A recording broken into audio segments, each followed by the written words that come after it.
Oh, do you now? Well, who died made you Cuban king of the rumba beat? That goes chick chicky boom, chick chicky boom, chick chicky boom. Da da da. Okay, there was supposed to be a gunshot in there, but okay. So Marie told a story at the beginning of our last session, in that episode that we lost, and so none of y'all got to hear it, and it was a really good story. So, seeing as this is the last episode, and I'm doing the fighting here, I figure what better way, or what better time, there's no better time, for No, you it's kind of like the present. Yeah, so why don't you regale us with the story of the time that you tried peyote? Yeah, Well, I aim my gun at this zombie bull. I'm not gonna shoot the bull. well... What with your love of cows and whatnot? In my my freshman year in high school, mind you, it was my freshman year. Oh boy. Starting off strong. Yeah, starting off strong. Not even my mom knows this. Really? She knew that I came home... Nope, not even my dad. Oh, they both boy. knew that I came home sick, so they thought that I ate something wrong, or they thought I ate something... Well... So, anyways, I had a friend at the time in my freshman year that was also best friends with a local Native American of the area that we live in. Uh-huh. And my friend was telling me about all these different things that they do to see visions and all this and that, and one of them aspects was peyote, and I was like, peyote, what's that? He's like, oh, well, I'm meeting up with my friends tomorrow, with my friend, like, after school today, you know, we're gonna do, like, our own little peyote session. He's like, you should join us. And, I was just like, okay. You know, that was me. You say something that we should do this, I'll be like, okay, cool, yeah, sure. Neat. Neat. You know, and and so our dumbasses decided, what a better way to take peyote than being on school property. Of course. You know, that's the best place to do peyote, obviously. Exactly. And so I did it. What was it? He brought it over, and it wasn't. When like, you turned towards me, I smelled the gordita on your butt. I'm just like, cheesy. But what was it? And so, I was thinking of like this flower because I looked up what peyote looked like. Yeah. And it was like this flower, this like white flower, and so I thought it was gonna be a flower, and then he's like, here it is, peyote, and it was like a tea in a mason jar. Uh-huh. And a giant, one of those like big, the big, huge kind of mason jars. Yeah. And so we all just started drinking it. Oh my god, it smelled like ass and grass, and it tasted like ass and grass. Oh jeez. Sorry, I got tackled by a big behemoth. So 2 hits, you're... Ugh. Ew. Bloody diarrhea. Makes me think of that diarrhea song. I don't wanna. But anyways, and it smelled like ass and grass, so it smelled utterly disgusting. And it tasted exactly like the same thing. Okay, And- so it tasted like ass. Yeah, And pretty grass. much. And grass. So basically, it smelled like one of those stink bombs that used to go off in high school a lot. I remember those. And imagine that, but imagine also like that smell of the stereotypical grass in the spring and the dirt. Mix that all together, and that's what it smelled like. Not exactly the most appetizing thing I could do. And so, you know, I'm sitting here thinking, and meanwhile, mind you, the Native American guy says only like a little bit goes a long way. You don't need a lot of it to So you have drank an the effect. whole fucking thing. Pretty much. Me and my friend, because we kind of both thought that you take a sip and you instantly... Aren't it's you like part instantaneous. Native American? Yes, I am. Shouldn't you be able to hold your peyote a little better? You would think I'll have a high tolerance for peyote, but Yeah, no, it's like I don't. it's like I'm half Mexican. I can handle a little bit of spice. What about your tequila? I don't drink, so I don't know. But what was it? I didn't say I'm not willing to try. I just don't know. So he like warned us. A little bit goes a long way, so you don't need that much. You just need a couple of sips to encourage the visions or whatever. Me and my friend takes a sip. We were under the impression it will instantly happen. Didn't. So we both kind of like started swigging, and then over time, we kind of like both drank like a good like 2 cups, 3 cups, and then barely the guy had only maybe like a third of it left by the time we were done. Jesus. And after a while, what was it? After a while, it got really freaky. I was seeing things that I normally don't see. You were seeing through time. I mean, to give you an idea, kind of literally my mindset.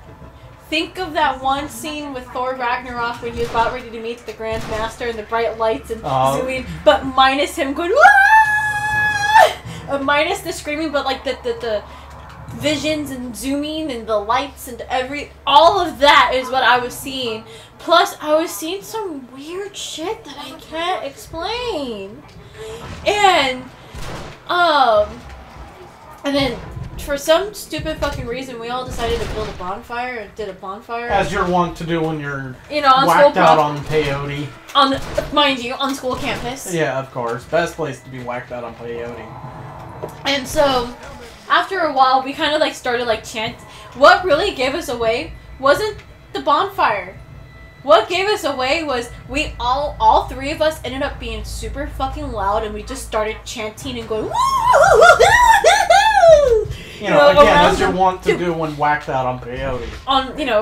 And on school property. So then the cops come, and the cops honestly thought that we were strung out on alcohol, because that's how we were acting. Thought you were slipping on by on LSD. Exactly. No, they didn't even think that we were on drugs or on a hallucinogenic drug. They thought that we were honestly drunk, and so they took us home. I ended up going over to my friend's house because I told my parents I was going to spend the night at my friend's house after school. And so what was it? Somehow, miraculously, my parents weren't called by the police to let them know that, I was found. Since I was under responsibility of my friends, their parents were called and notified. Found, whacked out on peyote. Yeah. On school property. And so, what was it? So, I wake up the next day, and for me, it felt like I was the worst hangover ever. I felt like I was hungover, I had the flu for days, I felt like I was run over by like 20,000 steamrollers. Bye-bye. I blew up the green one, and he just went in a big green poof.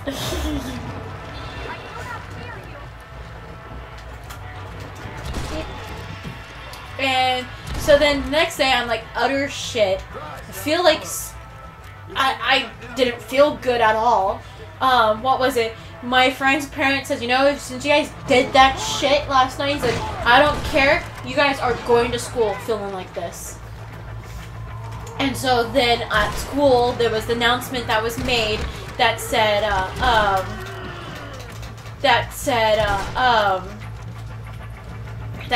don't do drugs, don't do peyote, and do bonfire or whatever on school property. Wait, they knew you were doing peyote? They were, not peyote. They didn't say that there was peyote. They said don't drink, don't do don't drink, don't do drugs on school property, and better yet, don't even do a bonfire and dance around. And then here I am, like sharing a class with my best friend, and I'm just like going, oh. And then she's hearing this announcement.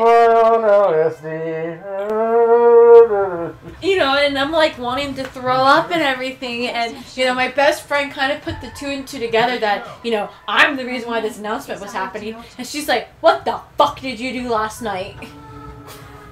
And I'm like, you don't want to know. And she's like, I kind of do. I'm like, I don't even know what happened most of the time, so you don't want to know. You remember that movie about the drug trip where they were on the drug trip? It's kind of like that. See, part of me being high, the reason why I'm like, I still don't even feel like this.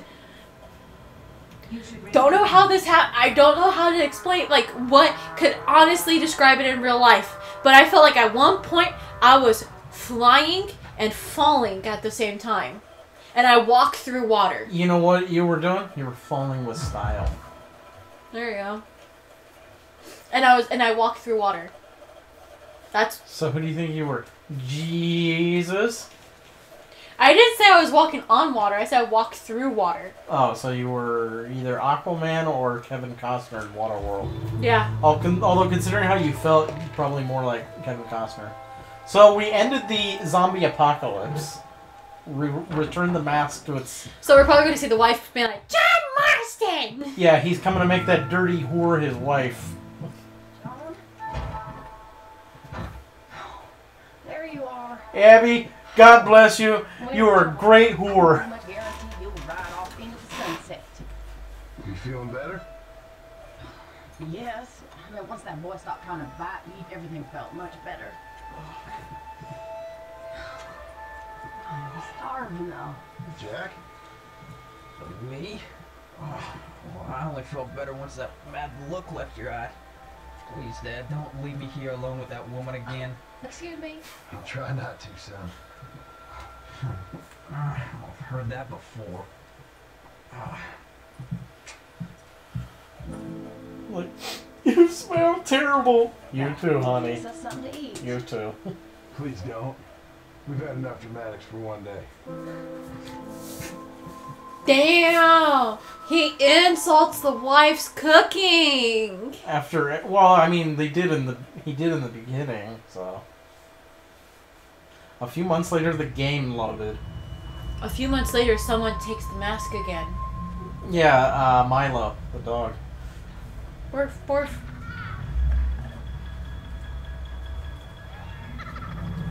Or somebody who at least smells like a dog.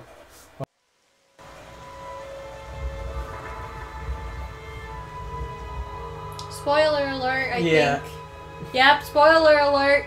I mean...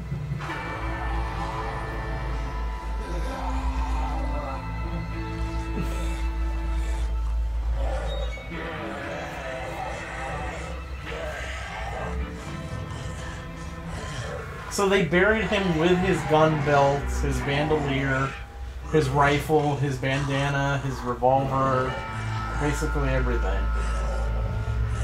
But at least they were nice enough to bury him with a tie.